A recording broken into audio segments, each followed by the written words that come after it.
Sepasang pengantin baru yang sangat miskin tinggal di ladang yang kecil. Mereka ini masih muda. Pada suatu hari si suami membuat cadangan berikut kepada istrinya. "Sayang, saya akan meninggalkan rumah ini.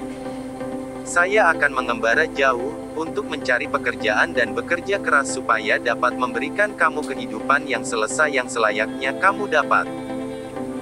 Saya tidak tahu berapa lama saya tinggal jauh dari kamu, cuma satu yang saya minta, tunggu kepulangan saya, dan sepanjang kepergian saya, kamu harus setia kepada saya, karena saya akan setia kepada kamu." Istrinya bersetuju, jadi pemuda itu pun pergi. Dia jalan berhari-hari sehingga akhirnya dia bertemu dengan seorang peladang yang memerlukan pekerja. Pemuda itu menawarkan khidmatnya. Dia diterima. Oleh itu dia membincangkan syarat-syarat dengan majikannya. "Saya akan bekerja selama mana yang saya mau dan apabila saya ingin pulang, tolong lepaskan saya daripada pekerjaan saya.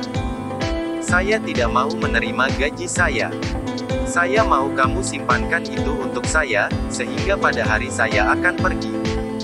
Pada hari saya memutuskan untuk pulang, tolong berikan uang saya."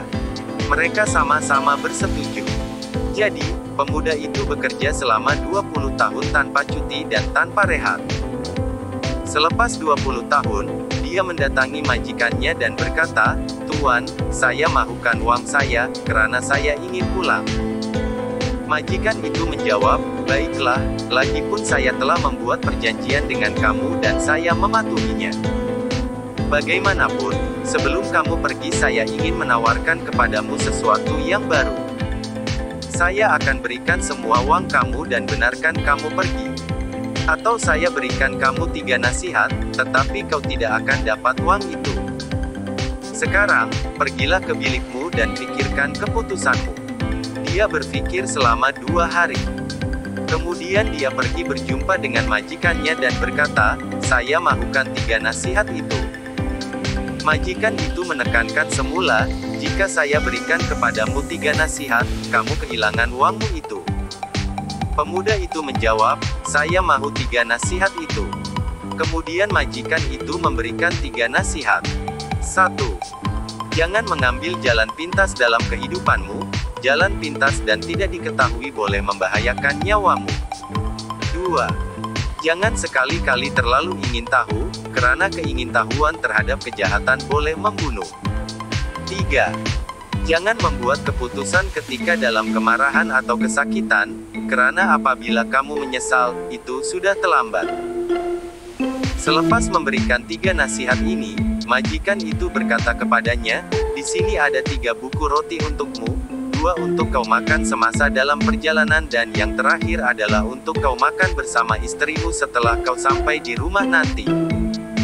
Jadi, pemuda itu pun pergi, selepas 20 tahun jauh dari rumah dan istrinya yang dia sangat cintai.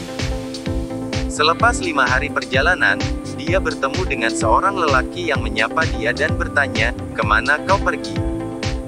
Pemuda itu menjawab, "Ke suatu tempat kira-kira 20 hari perjalanan jika saya terus berjalan." Orang itu berkata kepadanya, "Wahai pemuda, jalan itu sangat panjang. Saya tahu jalan pintas yang sangat selamat dan kau akan sampai dalam masa 5 hari sahaja." Pemuda itu mulai ikut jalan yang dicadangkan, tetapi kemudian dia teringat nasihat yang pertama. 1. Jangan mengambil jalan pintas dalam kehidupanmu. Jalan pintas dan tidak diketahui boleh membahayakan nyawamu. Lalu dia kembali mengikut jalan yang panjang. Beberapa hari kemudian dia ketahui bahwa jalan pintas itu membawa kepada serangan hendak. Selepas beberapa hari perjalanan lagi, dia dapati rumah tumpangan di tepi jalan, di mana dia boleh berehat. Dia membayar sewa bilik dan setelah mandi dia baring untuk tidur. Pada malam itu dia terbangun karena dia mendengar jeritan yang menakutkan. Dia bangun dan pergi ke pintu untuk melihat apa yang berlaku.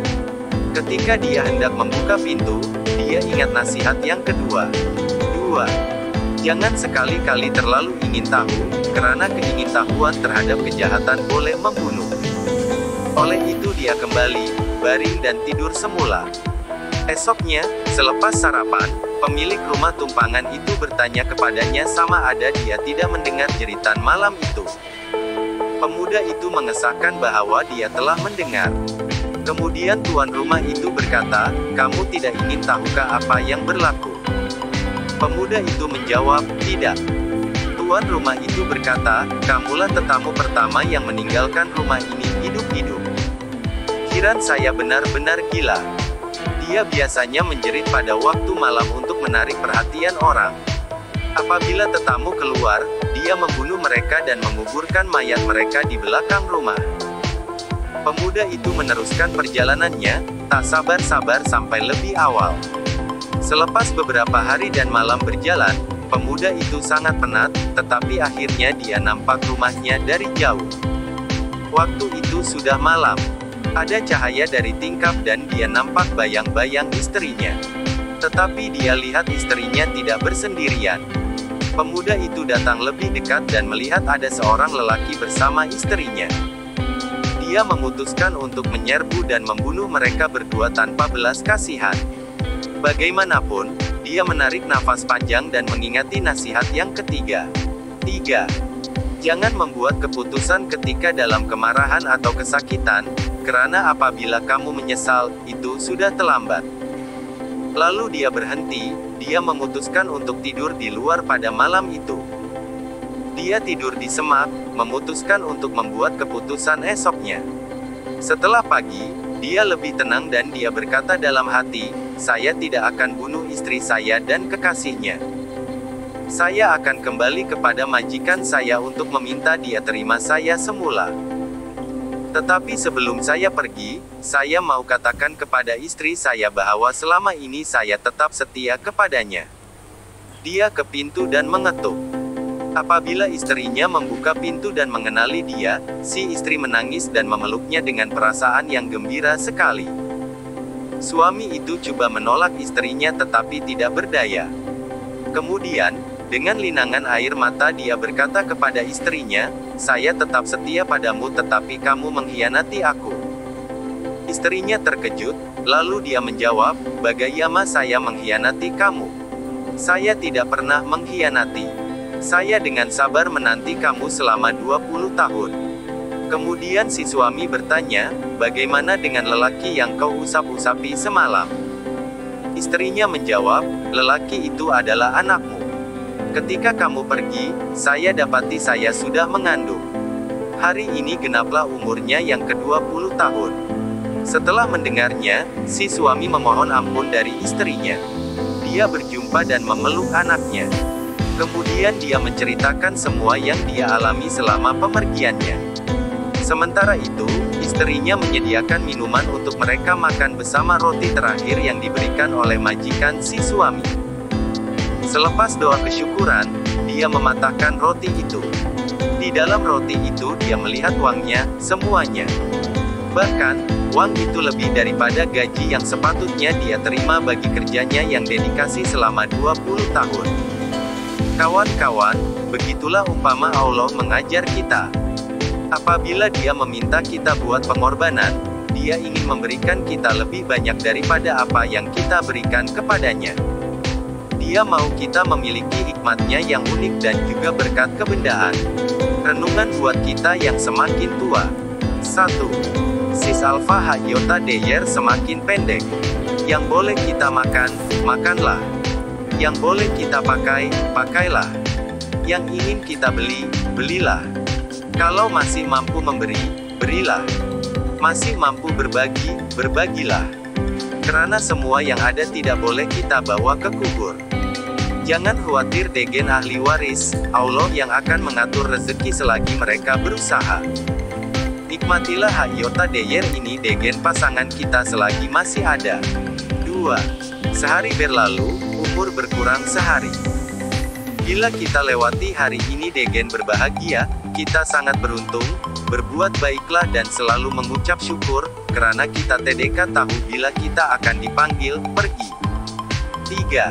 Waktu cepat berlalu, hidup itu sangat singkat dan susah. Dalam sekejap kita memasuki masa tua, itu pasti. 4. Bila membandingkan ke atas, kita akan selalu merasa kurang. Membandingkan ke bawah, kita merasa lebih. Bila kita mampu merasa cukup dan mensyukuri apa yang kita punya, kita pasti bahagia. Bersyukurlah dengan apa yang kita ada. Manfaatkan ia sebaiknya. 5. Harta, kekayaan, pangkat, kedudukan, kehormatan, semua itu hanyalah sementara, hanya pinjaman. Yang terbaik dan terpenting adalah perilaku yang baik, sentiasa membantu orang, tidak berbuat hal-hal tercela, mengawal diri. Jangan menyakiti hati orang lain karena karma itu ada. Dan yang terpenting melatih diri agar selalu sihat zahir dan batin.